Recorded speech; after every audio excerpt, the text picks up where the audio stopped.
Muy buenas tardes, amigos y amigas que nos acompañan de Voces Diario Digital. Esta tarde me acompaña Edgar Romero, es director, ¿verdad?, de la Fundación Riesgo Cruzado. Edgar, muy buenos días. Hola, mucho gusto. Gracias a la audiencia de comunicándonos un espacio importante para fortalecer el periodismo y la participación democrática en este país, y encantado de poder conversar un poco sobre cómo están los riesgos del periodismo en la región centroamericana, las formas de prepararse para desarrollar un mejor periodismo, y también sin perder el concepto de lo que es la memoria. O sea, para que el Centroamérica tenga un desarrollo periodístico es porque también hubo unas generaciones de periodistas anteriores que contribuyeron para generar esta cultura de democracia y ser la bisagra que hace que los intereses políticos converjan en una región tan convulsa como es la nuestra. Cuando hablamos de riesgo cruzado, tenemos que hablar, como en su propia página lo menciona, de un programa con la particularidad que es desarrollado por periodistas, además de estar conscientes, como lo mencionan, de que los estados deben de estar obligados de crear mecanismos de seguridad para garantizar el ejercicio del periodismo libre e independiente en cada país. Desde tu punto de vista, Edgar, la situación actual de El Salvador en el periodismo, ¿cuál es tu pensar o tu visión en este momento? Bueno, mira, fíjate que nosotros, creo que la visión de varias organizaciones, porque no solo nosotros, sino otras, siempre hemos creído de que Centroamérica apenas está como consolidando sus modelos democráticos, y que en cualquier momento el periodismo iba a empezar a molestar, o sea, a hacer un periodismo que de alguna manera disgusta a los estados, porque tratan de fiscalizar el ejercicio político, el ejercicio económico, y el nuevo modelo que en Centroamérica se instauró de las estructuras de bandas criminales. O sea, las bandas criminales en Centroamérica prolifera el narcotráfico, la trata de personas, el lavado de dinero, las estructuras como las pandillas. Entonces, eso hacía de que había que desarrollar un periodismo que necesitaba que la siguiente generación de alguna manera le apoyara.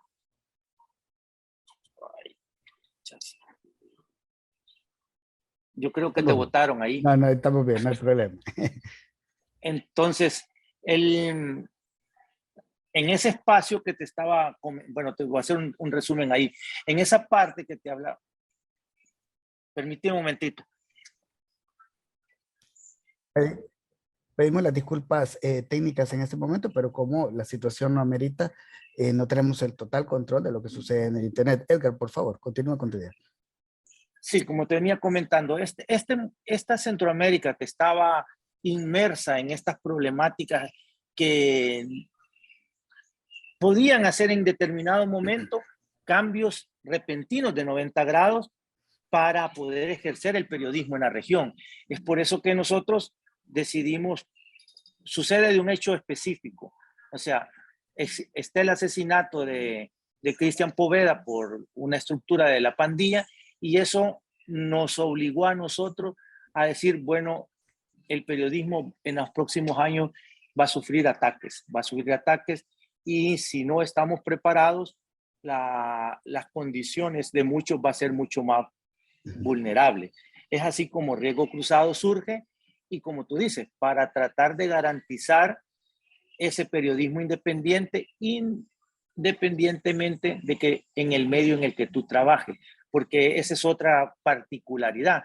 El periodismo no solo se basa en lo que es un medio de comunicación, sino en la persona misma, en aquel apostolado que, como bien lo decía Óscar Arnulfo Romero, es el derecho a decir la verdad.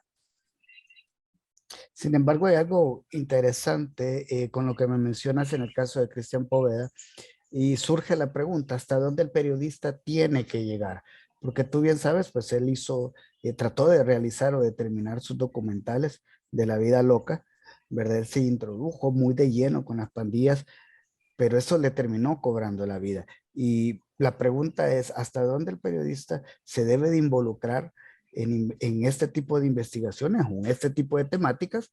Y hasta dónde también el gobierno tiene la responsabilidad de la defensa de su vida en este caso. Es correcto, por eso nosotros decimos, ¿cómo rendirle un homenaje a una persona que ofrendó su vida por querer contar historias que en hasta aquellos años pocos se atrevían a decirlo, ¿verdad? Y tiene que ver con una cosa fundamental, y es que muchos periodistas eran de una generación donde creíamos en los años 70, en los años 80, de organizaciones que luchaban por cambios sociales. En cambio, lo que hoy tenemos son guerras híbridas, donde estas estructuras criminales están arraigadas en las poblaciones más pobres o más vulnerables de nuestros países, pero sin embargo no hacen un compromiso social, no que coartan derechos, vulneran derechos, atacan a las mujeres, no ayudan socialmente. Entonces, la pregunta es, como tú dices, ¿hasta qué punto vale? Yo creo que el periodismo debe saber reconocer que es más importante su vida que una fotografía, un video o una historia que, como la de caso de Cristian, acabó con su vida. Pero sin embargo, eso no debe de ser, el periodismo siempre debe tener riesgo. Lo más importante es que los estados garanticen que el ejercicio profesional sea hecho de una manera segura. Aquí, por ejemplo, la instancia de la Procuraduría de los Derechos Humanos se fue creada para garantizar esos pasos. Sin embargo, no tiene las herramientas para obligar porque los hechos que pasan a los periodistas, si bien muchos son hechos por la delincuencia común, pero es porque el Estado no brinda la garantía. O sea, si tuviéramos una policía segura, si confiáramos en una estructura de la fiscalía, si confiáramos en el aparato de Estado como tal, creo yo que pudiéramos tener un periodismo mucho más sano. Sin embargo, ahora nos toca seguir y cada día nos está tocando correr más riesgos.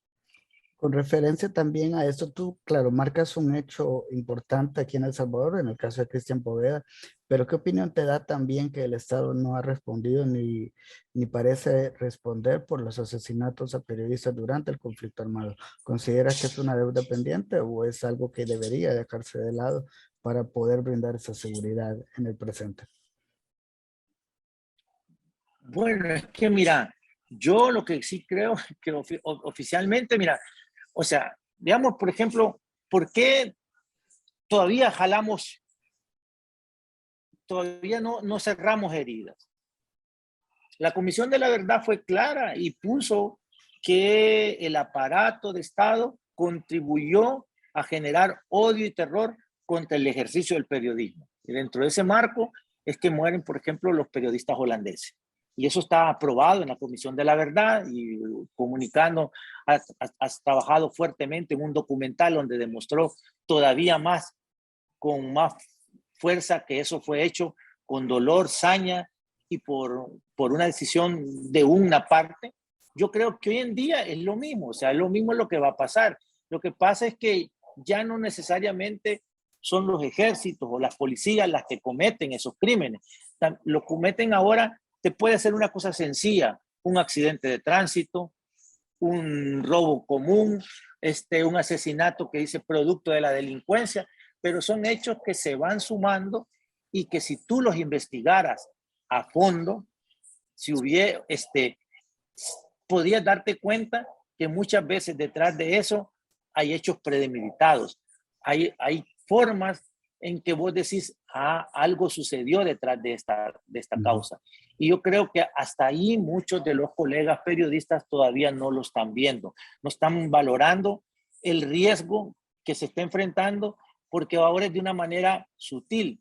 No esperemos el ataque directamente como en los años 80 de estructuras directamente policiales o del ejército. Aunque vemos vicios, vemos vicios como el caso de Luna, de un comisionado que le ataca en una escena de un crimen, de un asesinato. Hay hechos que sí están dando pauta a que la situación es bastante delicada, pero yo creo que más delicado es, por ejemplo, y poco se habla del el haber perdido el Instituto de Acceso a la Información.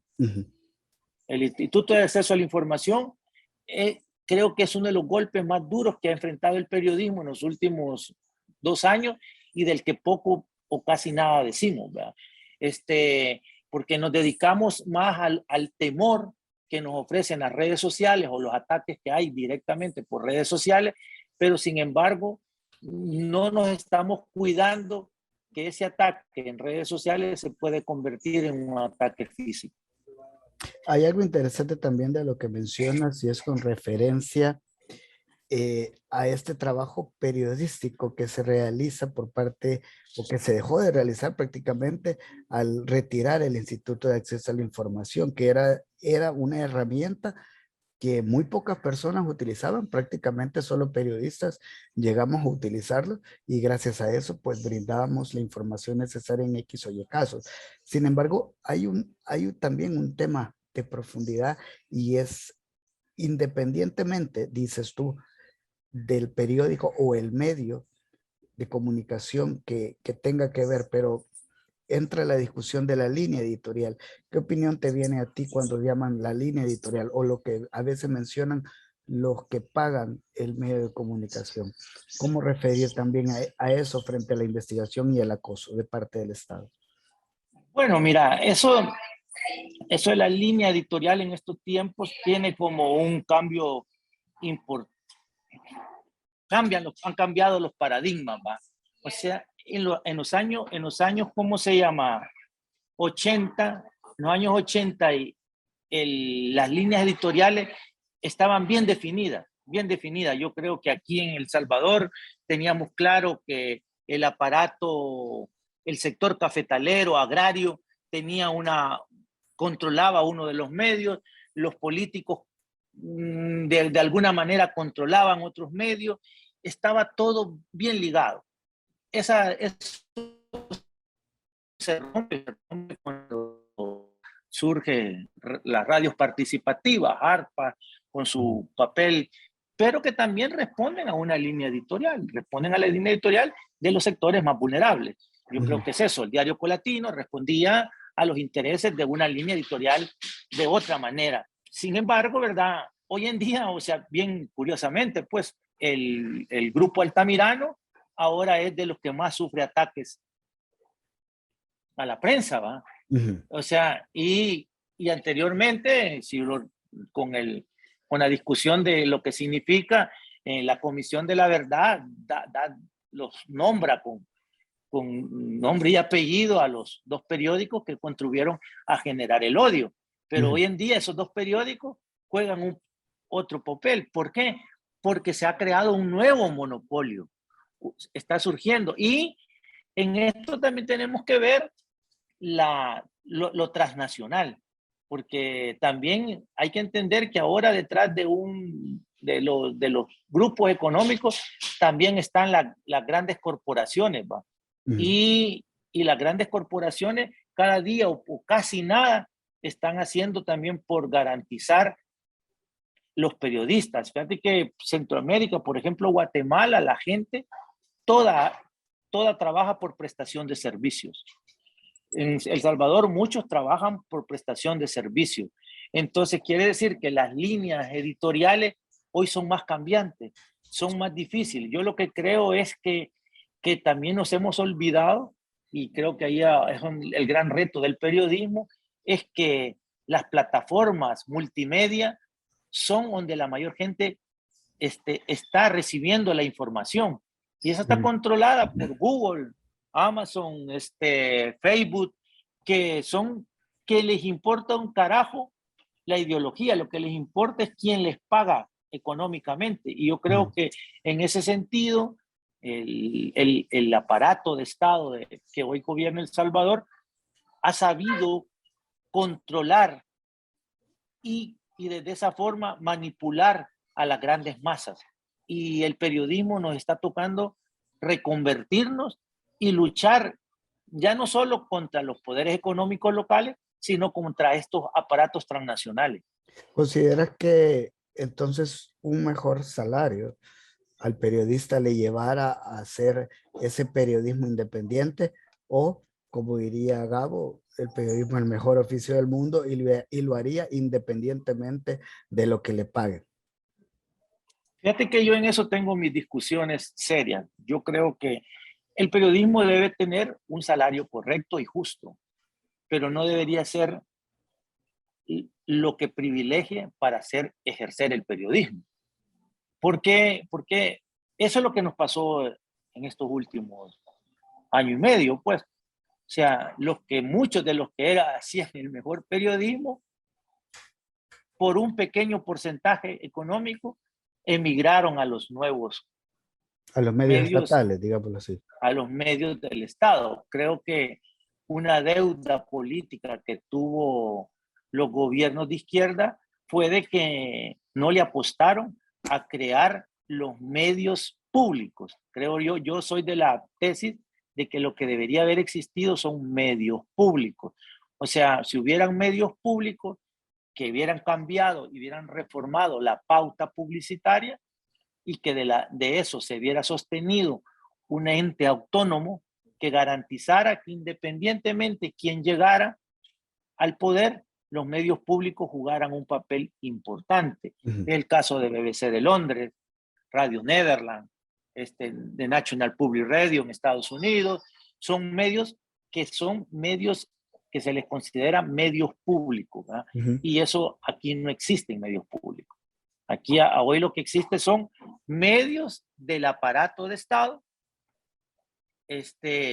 una pequeña franja que controlan los medios privados y la otra pequeña franja que controla las radios participativas. Y otro que es una tristeza, y ustedes que trabajaron muy de cerca con ellos y que sí ocupan una franja importante y ahora está descuidada, es los medios religiosos. O sea, hoy en día es casi imposible que alguien diga que escucha YSAX, que vea el canal católico, porque no tiene un aparato noticioso fuerte desde la perspectiva de las religiones. Creo que ahí los sectores, los medios evangélicos hoy juegan un papel importante. Ya si ves el de la iglesia de Lin, el de la iglesia está jugando, también está contribuyendo un poco a esta debacle, porque en realidad estamos en una situación bastante difícil sobre el ejercicio periodismo en El Salvador. O sea, no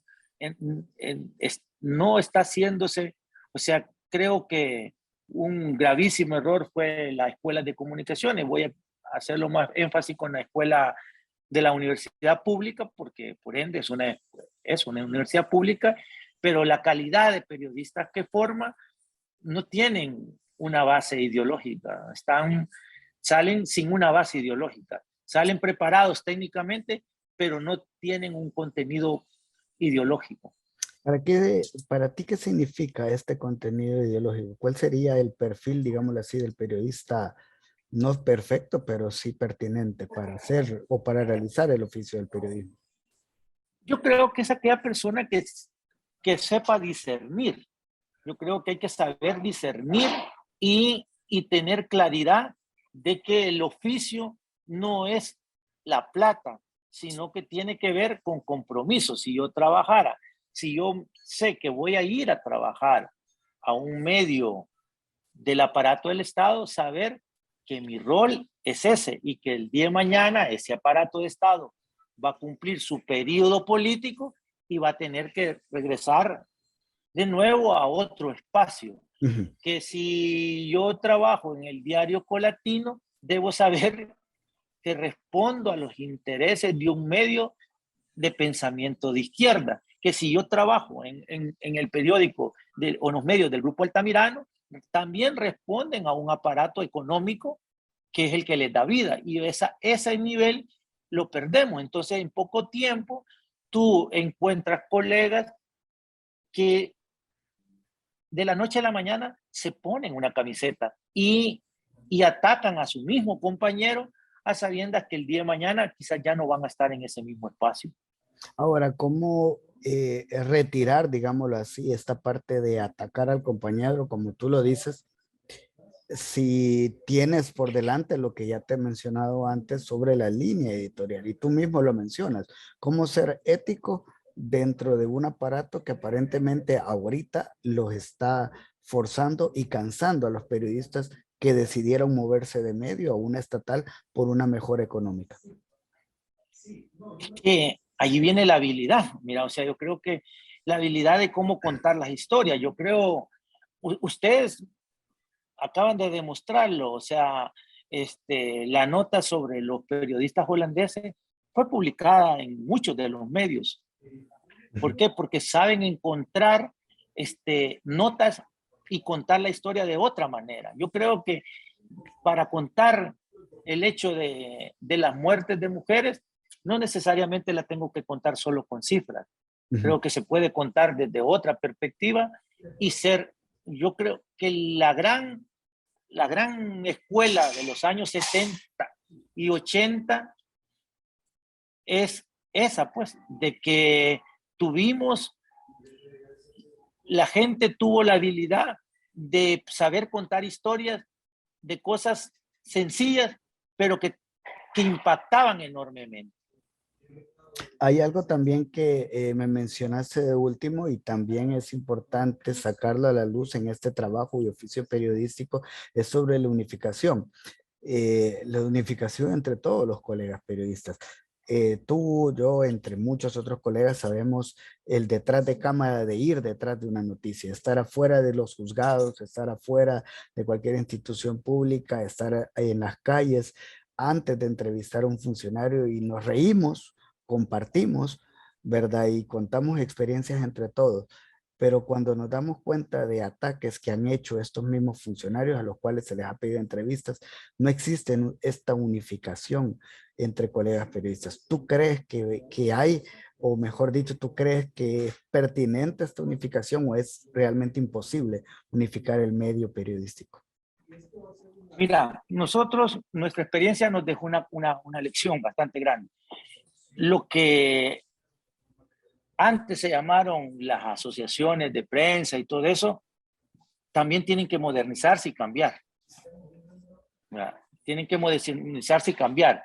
O sea, yo respeto la decisión y de las organizaciones y la valentía con que hablan sobre los ataques a la prensa, pero esencialmente ellos ya nos hicimos un estudio de a cuántos agremiados representamos. O sea, y ¿tengo yo el derecho a hablar en nombre de todos o tengo el derecho a hablar del grupo que yo respondo? Fíjate que nosotros en el programa Riesgo Cruzado es un programa que vas creciendo en el tiempo porque es un programa que tenés que estar como refrendando tu licencia para que las aseguradoras de vida te puedan considerar un seguro mejor si vas a una cobertura de riesgo. Entonces, entonces nosotros llegamos a entender que es el concepto de familia. Y entonces, en el concepto de familia quiere decir, como todos tenemos familia, en la familia sabemos de todo, ¿va?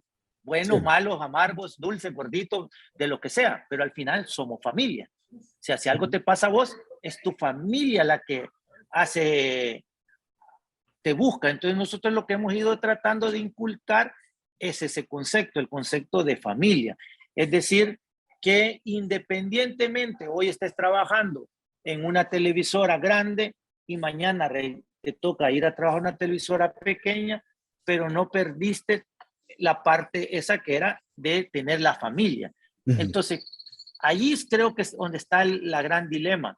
La mayoría hemos perdido eso.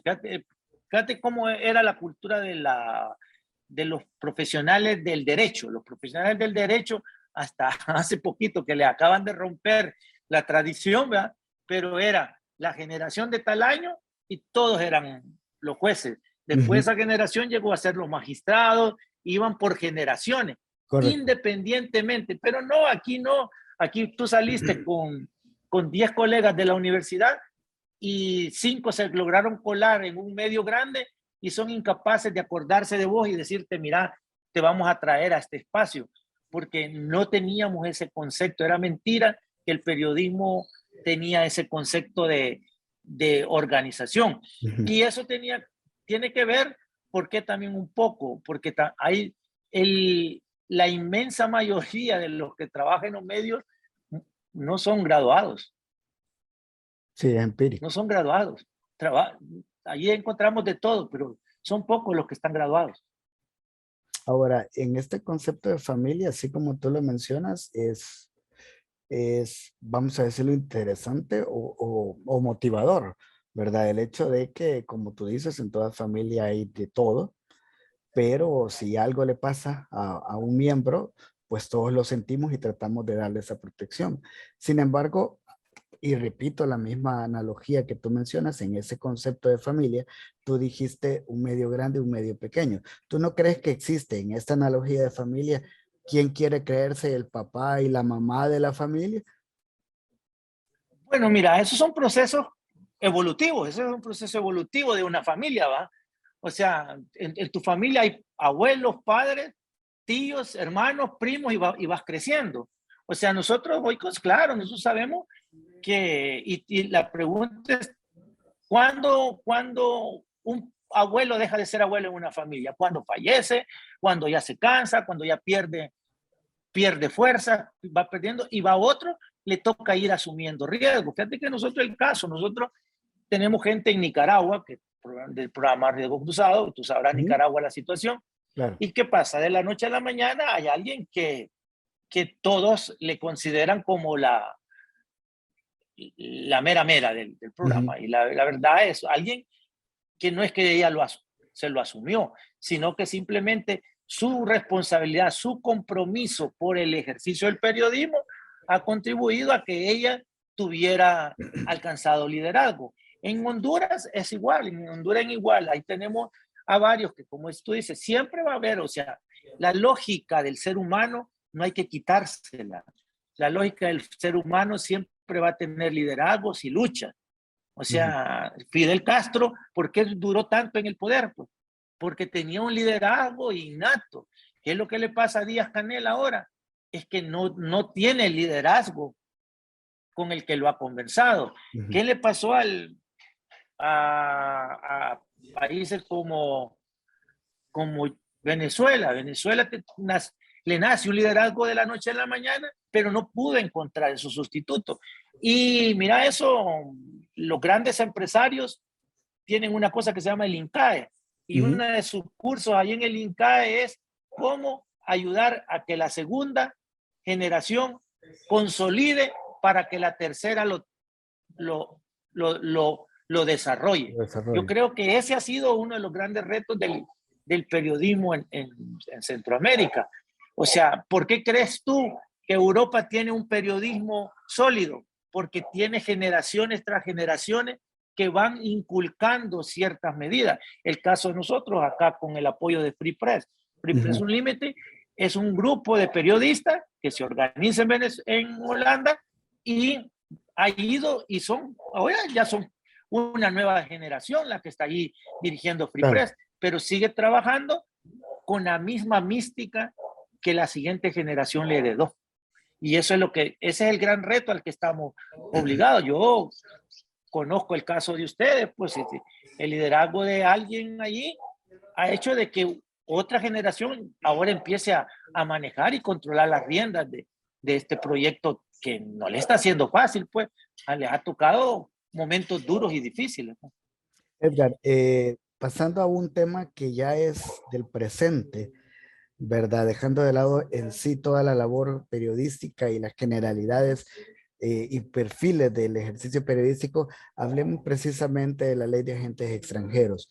Organizaciones defensoras de derechos humanos han mencionado, bueno, hoy se dio una conferencia de prensa en la cual vuelven y rechazan que los diputados puedan aprobar o que aprueben dicha ley, porque más que legitimar realmente el ejercicio de las cuentas, es una persecución no solamente a las organizaciones, sino que también a víctimas o beneficiarios de dichos proyectos de las organizaciones y al periodismo. Por supuesto, enfocándonos en el área del periodismo. ¿Cómo ves tú esta ley de agentes extranjeros? Mira, a mí lo que más me preocupa es cómo una sociedad le pudo entregar el poder a un solo grupo. Porque lo más difícil de ahorita de poder cambiar una ley es que ellos tienen el poder total y que se los otorgó una sociedad manipulada, o cansada, y que decide entregarle el poder a un pequeño, a un grupo, pues, no sabemos si es grande, si es pequeño, pero que tiene el control total. Y bajo esa premisa, obviamente, ellos no están dispuestos a que surja ningún espacio democrático o que intente cambiar esas reglas. Y entonces, como eso está ahí, las organizaciones de la sociedad civil somos un blanco ideal. Somos un blanco ideal. ¿Por qué? Porque de alguna manera ayudamos a crear conciencia. Entonces, como ayudamos a crear conciencia, o sea, ayudamos a pensar. Entonces, el temor que está ahí latente es estas personas son que esto se compone en cambios que no les van a ellos. Y entonces ahí, ¿qué nos pasa? Lo que tú dices, o sea, este concepto es un concepto nada nuevo en gobiernos autoritarios. O sea, es un concepto que, o sea, porque no perdamos la perspectiva. Aquí hay organismos internacionales que están detrás de esto. O sea, están organismos internacionales detrás de esto. O sea, no es cierto que solo es por el grupo de ellos, ¿no? Yo creo que ahí hay más. Y prueba de ello es que mira, hace una semana, probablemente estábamos, que quizás ya a esta fecha estuviéramos todos supeditados a esa nueva ley. Sin embargo, hubo una pequeña presión internacional y la logró detener una semana. Pero yo no creo que por más que hagamos, no la aprueben. No la aprueben. ¿Por qué? Porque este aparato tiene todas las de ganar. Nos va a tocar reorganizarnos, reaprender y reentender el nuevo momento. Yo eso estoy convencidísimo. Yo no creo que los salvadoreños no tengamos la capacidad y la habilidad de sortear la dificultad. Creo que tuvimos peores dificultades porque nos tocó enfrentarnos con armas letales en aquellos tiempos. Hoy todavía son armas de voces electrónicas, bits y no sé qué, las que nos atacan. Entonces yo creo que sí tenemos que o sea, pasa por una reorganización de nuestra sociedad en la que tenemos que decir, como dijimos de nuevo, si seguimos con ese modelo antiguo de pensar que los sindicatos son la opción cuando hoy los vemos aliados, sí, o sea, dime tú, dame un nombre de un solo sindicato que no responda a ese nuevo modelo, pues. Entonces, tenemos que cambiar. Creo que tenemos que cambiar porque serán nuevas reglas. Y a esta, la que estábamos, como dicen, ya no la fregaron. Y tenemos que reorientarnos por un nuevo, pues.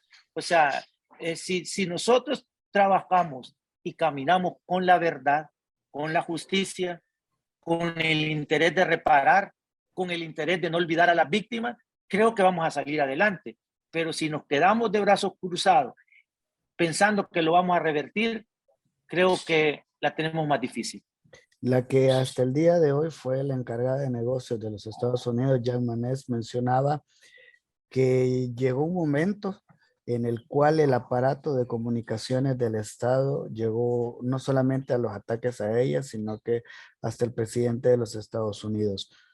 En el caso del periodismo, por supuesto, vemos constantemente ataques directos, no solo a medios de comunicación, sino que a periodistas, aún independientemente, llámesele trolls, bots, etcétera, pues reciben también, vamos a decirlo, posibles amenazas a su integridad física y a su labor periodística. De igual manera, influencers que permanecen en la vía de Twitter. Desde tu perspectiva, ¿cómo el periodismo puede volver a generar credibilidad tomando en cuenta esto que se vive, que es el aparato de comunicaciones del Estado, con la intención plena de destruir, vamos a decirlo así, hasta la carrera periodística de una tan sola persona, más allá del mismo dueño del periódico? Mira, yo creo que lo que nos interesa es volver a nuestras raíces. O sea, el periodismo debe de volver a fundamentar en nuestras raíces. Es decir, ser honesto, aprender lo que hace unos minutos hablamos, si era más importante un salario que el ejercicio del periodismo. Saber de que los medios digitales no son el todo todavía. O sea, creo que todavía se pueden recomponer nuevos modelos de comunicación y romper ese aparato, esa maquinaria digital. Yo estoy convencido de que mucha gente en la sociedad todavía le conmueve ver cosas impresas en grande, le conmueve todavía que le llegue el pasamanos, el boca a boca, el ser más orientativo, pues. Pero lo que nos hemos quedado es que mira, si es que el periodismo ahora da risa, pues. Tú ves un Twitter de alguien y tú sabes que a ese seguidor lo siguen todos, y el periódico, ¿qué hace? Repetimos el mismo, todos hasta 20 veces, pues. No somos capaces de discernir y decir, bueno, de esto que dijo esta persona, que yo puedo decir distinto, que yo puedo orientar distinto. No, aquí solo porque él dijo que había un feminicidio, el otro lo dice. No es capaz de ir y ampliar la información. Entonces, ahí es donde está la clave. Creo que es en reorganizarnos, reorientarnos. O sea, error gravísimo, por ejemplo, fue, bueno, ya no hay dinero, cerremos Gente B, cerremos Mayavisión, cerremos todos los medios, en vez de haberse juntado y decir, con estos escombros que tenemos acá, ¿qué podemos seguir haciendo? Y la prueba son ustedes, nosotros y otra gente que con menos recursos, pero ahí estamos. Yo no he visto desfallecer comunicándonos porque no tenga los recursos. Ha seguido haciendo periodismo independientemente de que tuviera los recursos. Y pero aquí estamos tratando de romper pequeños espacios de esa gran narrativa global, pues. Dentro de todos estos ataques que el periodismo en general está viviendo, y nuevamente bajo esta ley de agentes extranjeros, tú mencionas regresar a nuestras raíces. ¿Tú crees que, vamos a decirlo bajo este dicho, el pez muere por su boca, y en este caso el mismo Estado le va a volver a dar la credibilidad al periodismo cuando él mismo cierre o se acerque ante su discurso de ellos contra nosotros, ellos son enemigos, nosotros no, ellos nunca hicieron nada, hoy quieren hacerlo? Mira, yo estoy convencido de que como toda cosa, sube y baja. Y eso que hoy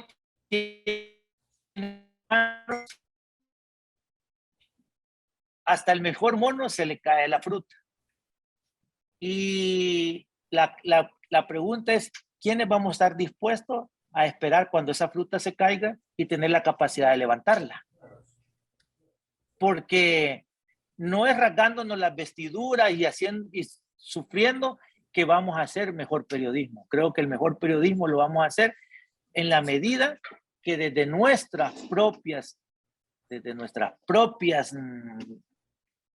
cosas básicas que tengamos, nos reinventemos. Yo admiro mucha gente que de cosas sencillas genera audiencias enormes. O sea, mira, ¿qué nos ha pasado? Nadie nos ha olvidado a todos los músicos. Y te digo, hay un montón de jóvenes que, claro, ya no hacen lo que llamamos la nueva trova, pero hacen ska, hacen rock y tiene un contenido mucho más fuerte que los que dicen que siguen haciendo música de nueva trova, pues.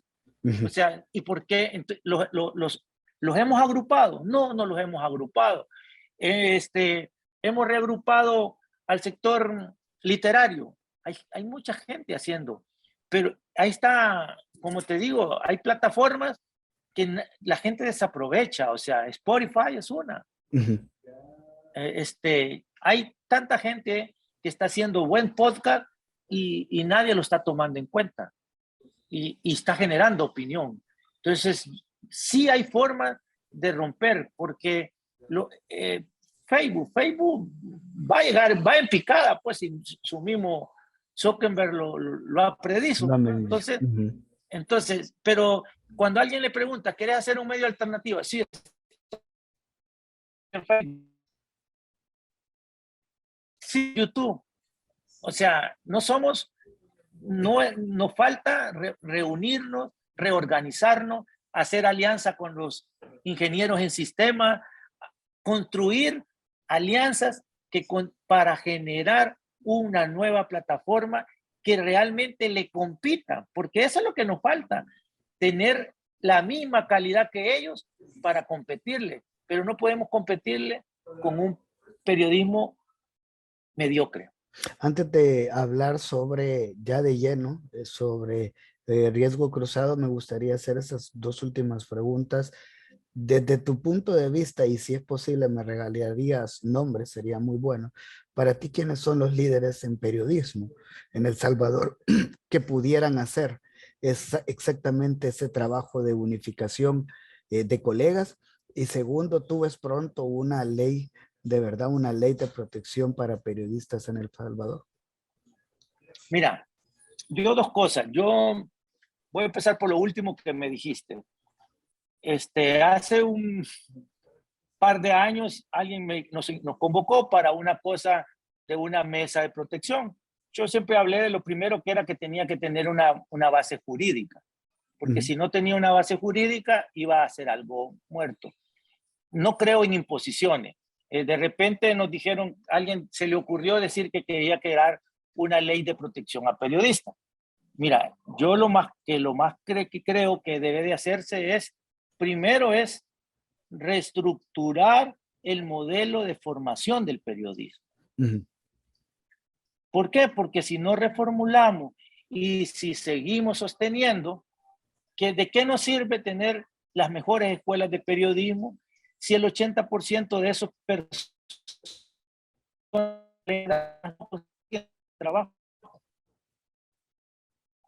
Porque los medios están llenos de gente que no es periodista o que no es todo. Entonces, hay que entrar a una discusión seria entre si vale la pena seguir las escuelas de periodismo o realmente crear una maestría en periodismo y que la gente estudie cualquier otra profesión y que después estudie una maestría que le permita ejercer. Entonces, son dos cosas importantes. Una y otra cosa es no confundir libertad de expresión con derecho a la información.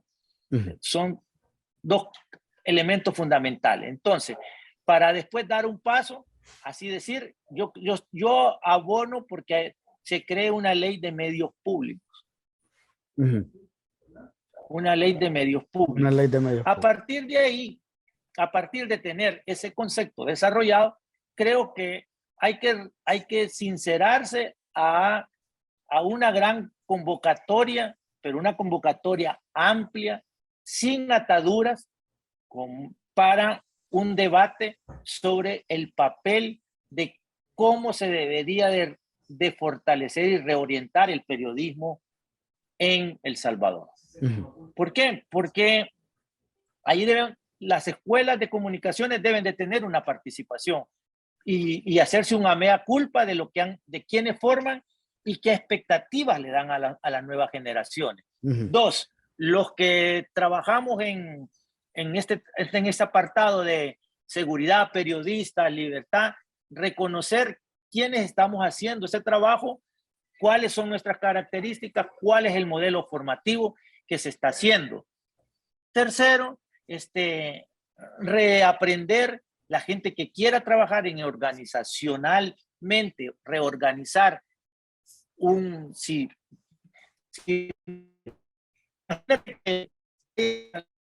reforma a la Constitución. La reforma a la Constitución decía ahí que tenía que crearse el colegio de periodistas. ¿No? Entonces, ¿quién lo va a conformar el colegio de periodistas? Si hay una reforma constitucional. Entonces, ¿nos estamos preparando para ese escenario?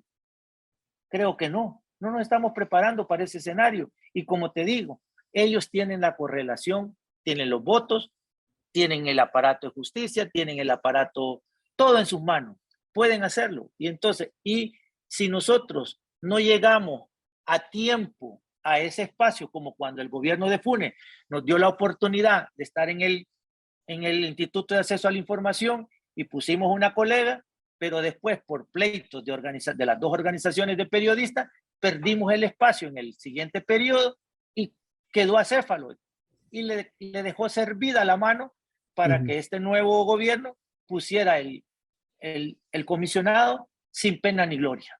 Entonces, para mí, creo que en esto falta todavía mucha tela que cortar, sincerarnos. No pretendo yo ser un liderazgo en eso, apenas ya medianamente trato de hacer en la parte del ejercicio del cuidado y la protección a periodistas, pero siento que todavía nos falta mucho, y como te dije, tratar de entender que hoy estás en un medio, mañana en otro, y que en ese gran congreso amplio sobre el periodismo tenemos que estar todas y todos. Edgar, no me quiero ir, por supuesto, sin preguntarte antes de pasar al tema de Rigo Cruzado, y siento que no me lo has respondido. Es quién para ti, tal vez si pueden brindar nombre, pero quién para ti representa líder o liderazgo en el periodismo en El Salvador, que pueda unificar a esos medios y hacer la voz cantante del periodismo acá. Bueno, mira, es como un poco porque yo soy de una de las generaciones y hay generaciones más jóvenes, pero yo creo que en los diferentes estafetas de los generacionales que estamos, todavía te puedes encontrar en la generación más mayor un Carlos Mario Márquez que está en la agencia Franpress, te puedes encontrar a Neri Bonilla en YSKL, que tiene su parte importante. Creería yo que tenemos en el medio impreso, por ahí todavía se mueve Ricardo Chacón, está William Hernández, que están ahora pujan en el medio del diario de hoy. Si me decís nombres en ARPAS, los directores de ¿cómo se llama? De Radio Canal, se me va el nombre. En el Oriente tenemos gente que está en las corresponsalías, allá en TVO Oriente, un joven, una persona que ha hecho televisión a pura fuerza de pulmón de él, y pocos lo toman en cuenta. Creería yo que estamos aquí en el área de fotografía, un Oscar Machón, tenés ahí que gente que te opinan, que te tienen, que viven y conviven con la gente, pero también tengo, por seguir dando nombres, tiene que ser equitativo, tienen que haber mujeres, tienen que haber hombres, tienen que haber gente diversa, O sea, creo yo que de cada una de las especialidades deberían de salir, circular nombres. O sea, yo creo que hay otros que quizás estamos como para... Fíjate que hace años, tú lo conoces, el equipo de Educación Maíz, Ujú, tuvo una crisis sobre qué producir y tuvo la sapiencia, ya no está en vida, Miguel Cavara, y dice, miren, voy a convocar a varios para que vengan a darle aporte ujú, a la línea editorial de Equipo Maíz. Ahí llegó Ángel Ibarra, llegó, este, llegué yo, llegó, ¿cómo se llama? Estaba Daniela, estaba él, estaba Víctor Aguilar, una infinidad de personas que nos reunían una vez al mes ujú, para que llegáramos a externar y hablar cómo mirábamos la política, la economía, la sociedad, y a partir de ahí, Equipo Maíz buscaba cuáles eran las mejores opciones de editoriales que debería seguir produciendo. ujú. Entonces, yo creo que hay gente que podríamos, y también hay que reconocer muchos salvadoreños y salvadoreñas que están en el extranjero y que hacen periodismo. Hay gente de nosotros trabajando en televisiones como en Univisión, hay gente que ha trabajado en grandes cadenas y que podían también aportar. Yo creo que reconstrucción no solo está con, y ahí está, pues no voy a dejar de mencionar, Carlos Dada Ujú. del medio también debería ser alguien que debería de aportar a este espacio, el director de Comunicándonos, son gentes que, pero no tenemos la bolita mágica ninguno. Eso es lo que yo más quiero. No, por eso no Dejar te quería claro. solo decir, darte nombres como tales, sino decirte la bola mágica no la tiene una sola persona. Estará basado en que construyamos una base sólida, diversa, convergente y que digamos, mira, si algo tuvo la izquierda en los años 80 es cuando forma la coordinadora. Bueno, podemos ser diversos, pero tenemos que tener un punto en común. Yo creo que el punto en común aquí debería ser tener la habilidad de seguir contribuyendo a generar la verdad. Y cuando hablamos de la verdad duele a diferentes lados, a diferentes puntos. Y es allí donde deberíamos de tener el ejercicio para un ejercicio mejor del periodismo en El Salvador.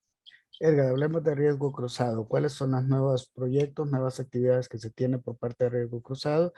Y por supuesto, como lo hemos hablado, el apoyo que te tiene de parte de Free Press Unlimited y también de parte de la Embajada del Reino de los Países Bajos.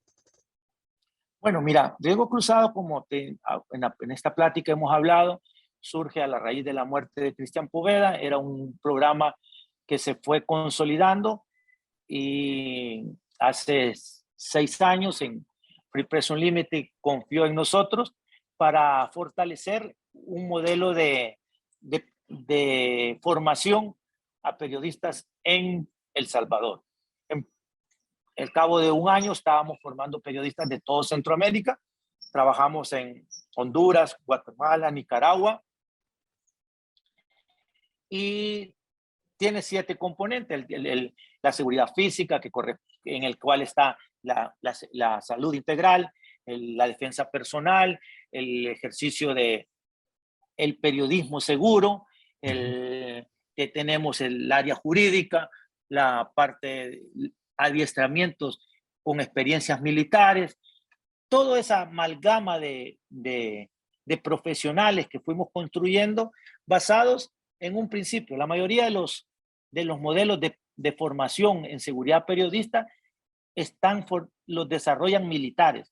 Estados Unidos, en Inglaterra, hay un cercano en Guatemala, los Chile, entonces todos tienen ese pensamiento, el pensamiento militar. Entonces nosotros lo que intentábamos era romper ese Ujú. paradigma y construir un modelo muy propio. Y principalmente, ¿qué nos daba una ventaja? Todos veníamos de experiencias de guerras híbridas, o sea, de guerras de América Latina, donde el enemigo no es el mismo. A raíz de eso, hemos recibido muchas peticiones de México, de Chile, de Venezuela, de Brasil, Panamá, Y es así como hemos ido incorporando en el programa becario de esos países. Hoy en día hemos formado 202 periodistas en Centroamérica y estamos luchando, estamos trabajando, no sé cómo, pero intentaremos, estamos viendo el sur, tenemos mucha fuerza con capacitar a periodistas del sur, principalmente a gente de Colombia, Venezuela y Chile, aunque también hay gente de Brasil, a pesar del idioma, pero que estamos en esa lucha. El gobierno holandés tuvo una visión importante que tenía en dos cosas. Estaba claro que no podía olvidar el pasado y tenía que reparar la justicia. Y es ahí porque ha trabajado con el equipo de Comunicándonos en un esfuerzo por llegar a la verdad y poder construir. Pero dijo, ¿cómo vamos a dejar un legado en una nueva generación? Entonces es ahí donde decide apoyar al programa Riesgo Cruzado. Entonces dice, esta reparación tiene que tener, o esa sangre de estos compañeros holandeses, tiene que tener su fruto. Y su fruto es un programa, un periodismo seguro y consolidado en Centroamérica. Y es ahí donde apoya a Riesgo Cruzado. Dentro de ese marco tenemos un modelo creado por nosotros, pero contribuido por ellos, que es el modelo de los hubs. Los hubs son, cuando hablas de hub, la gente piensa solo en aerolíneas, en el PNUD, pero no, nosotros también tenemos un hub en Quetzaltenango, en Ciudad de Guatemala, en San Salvador, en San Miguel, en Tegucigalpa, donde hay chalecos, cascos antibalas, máscaras, equipos que cualquier periodista que pertenece al programa puede solicitar y que difícilmente alguien se los podría comprar, porque hoy la mayoría del periodismo es independiente, tiene que comprar sus propias cosas y comprar un chaleco que lo va a ocupar una semana y después va a permanecer por meses guardado, mientras podía estarlo ocupando otro colega. Esa es la habilidad y es lo que Holanda también apoyó. Ahora, creemos que hemos contribuido, o sea, en Nicaragua el aporte de lo que fue la capacitación para los periodistas de Nicaragua con el fondo holandés ha contribuido a que todavía exista periodismo en Nicaragua haciendo la lucha, porque tú hablas en Nicaragua de Riesgo Cruzado y todo es como un paradigma. Estamos ahora en Honduras contribuyendo. Hemos trabajado con Radio Progreso, con gente como ustedes trabajan, que trabajan en la Mosquitia, que están muy en la realidad profundo y que son parte de Riesgo Cruzado, gracias a que, como te digo, el gobierno holandés tuvo la visión de pensar en una cosa más integral, sin olvidar el pasado, sin olvidar de que el aporte que se podía hacer desde esa perspectiva era importante. Y así es que la alianza Free Press, Riesgo Cruzado, con el apoyo del gobierno holandés, ha permitido que 200 periodistas hoy tengan una mejor forma de gestionar el riesgo en la región. Muchísimas gracias, Edgar, por tu tiempo y no sé si quieres dar un mensaje último, sea a la presidencia, a los periodistas o aún. Hay un campo que a veces no se fija, que son las familias de los futuros colegas periodistas, en los cuales les dicen, mejor no te metas en eso, mejor seguí haciendo otra cosa o busca otra cosa. Te doy el espacio para que des tu mensaje. No, mira, yo primero agradecer el espacio de ustedes por mantener este ejercicio de un periodismo honesto, de buscar voces que pocas veces estamos en otros lugares con nuestras narrativas, porque somos narrativas que tal vez todavía a muchos les disiente. Creo yo que, como decía el gobierno de los Estados Unidos, es el momento todavía que el puente entre el periodismo y el gobierno todavía no se ha quebrado. Nosotros creo que todos y todas nosotros, no solo nosotros como fundación, sino otras organizaciones, todavía creemos en que podíamos abrir un diálogo. Y es el momento de que ellos den ese paso. que el río no se lo lleve. Y a la generación nueva les quiero decir, miren, es una profesión bonita, tiene su riesgo, pero hay que prepararse. No, no intenten a jugar a Superman ni a la Mujer Maravilla. Esto requiere también de un compromiso importante para que todas y todos sigamos contribuyendo a hacer esa bisagra y no permitir que caigamos en estados fallidos donde el periodismo sea más difícil hacerlo. Muchísimas gracias nuevamente, Edgar, y por supuesto, muchas gracias a ustedes, amigos y amigas que siguen Voces Diario Digital. Y por supuesto, seguimos la próxima semana para una nueva edición de La Entrevista. Hasta la próxima.